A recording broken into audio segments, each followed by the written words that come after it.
Yesterday, Donald Trump announced sweeping tariffs across the entire globe. Asia, South America, Narnia, Arendelle, Wakanda, Bachelor Nation. If you can imagine it, Trump slapped a tariff on it. And today, the reviews came in. Carnage on Wall Street. Markets falling, tumbling. Stocks plunging down, down, down. The Nasdaq's getting crushed.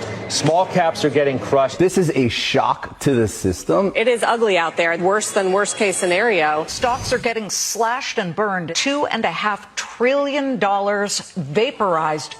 $2.5 trillion vaporized.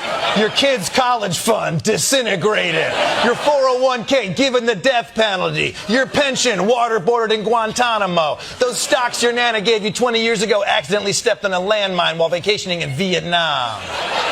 Economists say we could be on the verge of a recession, so things are looking scary right now. But don't worry.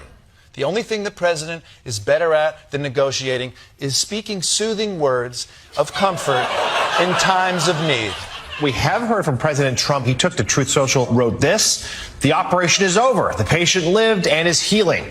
The prognosis is that the patient will be far stronger, bigger, better, and more resilient than ever before." Boy, I feel so much better now. Always reassuring when the surgeon comes out screaming at the top of his lungs, "The patient is fine! Everything is going great! Does anybody have a mop?" The thing is, the patient didn't need major surgery. We just needed a teeth cleaning. Keep it clean and shiny. No one wants to wake up from heart surgery to their dental hygienist shouting, "I think he's gonna live!" Now look, you could argue that it's bad that my retired 78-year-old mom is polishing up her resume now, but to Donald Trump, it's all worth it because we're correcting a grave injustice. President Trump says the higher penalties come in response to tariffs those countries impose on American products they import. Reciprocal, that means they do it to us and we do it to them. Very simple. Yeah, it's very simple in that it is simply not true. All right, the reality is that the numbers on his board are not the tariffs other countries are charging us. They actually represent the trade deficit between the U.S. and those countries, meaning we buy more stuff from them than they buy from us. I'm just going to repeat this. Those numbers don't represent the tariffs. They represent that we buy more stuff from them than they buy from us. That means we're basically punishing other countries for selling us stuff that we want. This is like me going to John Varvatos and beating the shit out of him because I like his socks. Why don't you ever buy my socks, John Varvatos? I don't make any socks, but that's no excuse.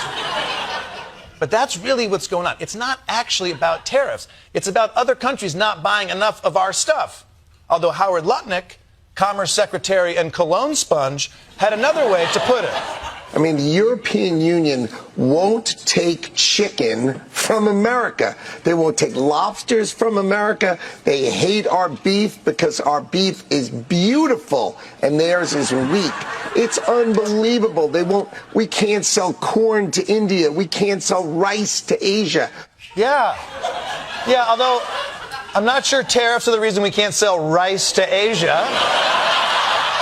I think they figured rice out about 10,000 years ago. Now, if they want to add aroni, well, then let us know. We got that figured out. By the way, Europe's beef is weak?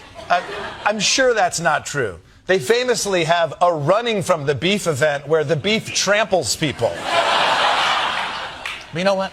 I'm not too concerned about Donald Trump not understanding how his tariffs work because he's Donald Trump. He doesn't understand how to make money running a casino. The important thing is that there are adults in the room, like Scott Bessent, Treasury Secretary and college dean who understands that boys will be boys.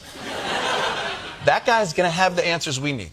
What do you expect the stock market to look like when it opens tomorrow in reaction to this? I don't know. Should we view these as permanent? That, I think we're going to wait and see how this plays out. Do you plan on having negotiations before that date? I just don't know if there are going to be negotiations. Canada and Mexico notably missing on that chart. Why is that? I'm not sure. I have a question. Do you know anything? Why are you out here doing interviews? It's not very reassuring to have the Treasury Secretary of the United States going,